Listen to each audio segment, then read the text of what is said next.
ont passé 3 ans sur les bancs de l'IUT de Kourou, au campus Troubiran. Toutes deux achèvent avec brio une licence en management et gestion des organisations. J'ai choisi le commerce parce que je sais que le commerce c'est un secteur qui est c'est très large, il y a de quoi faire et on risque pas de s'ennuyer en tout cas. Ces 3 années avec la licence, ça m'a vraiment permis de mûrir, de devenir mature et de savoir qu'est-ce que je souhaiterais faire. Au cours de leur 2e année d'études, elles ont intégré un dispositif pour préparer un concours d'entrée à l'ESSEC, l'une des meilleures écoles de commerce de France. 4 heures de cours supplémentaires par semaine, un coaching personnalisé avec un étudiant de l'ESSEC spécialement détaché et surtout beaucoup de travail et de volonté leur ont permis de réussir la sélection sur dossier, ainsi qu'un oral de motivation, un oral en anglais et un autre en espagnol. On demande à être rigoureuse, à être curieuse dans tout ce qu'on fait, d'être sérieuse parce que lorsqu'on s'inscrit, lorsqu'on monte le dossier, ils attendent à ce qu'on fasse quelque chose de très concret. On doit avoir un projet professionnel lorsqu'on rentre dans ce genre d'école. La vie en entreprise leur a aussi permis de progresser. Depuis l'an dernier, Jeanne-Claire travaille en alternance comme assistante de gestion chez un promoteur immobilier.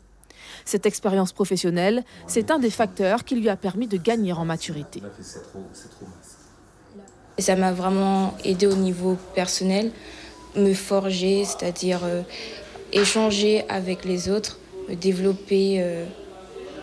Quand on dit que je suis timide, donc développer, essayer de réduire ce petit défaut, travailler en équipe et également savoir l'organisation.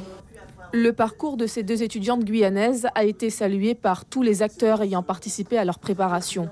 L'association Femmes en Devenir qui a permis le lien avec l'ESSEC, la collectivité territoriale de Guyane qui a financé leurs billets d'avion pour passer les oraux et l'université qui a mis en place le programme pédagogique de Guyane et bien sûr leur famille. Elle se prépare pas depuis 2 ans, mais depuis qu'elle a commencé au lycée, elle travaille dur depuis le lycée, des nuits blanches, etc. Elle mange après minuit, pas de sortie, rien. Travail. Au départ du dispositif, ils étaient 23 étudiants volontaires pour pouvoir participer à ce programme d'égalité des chances.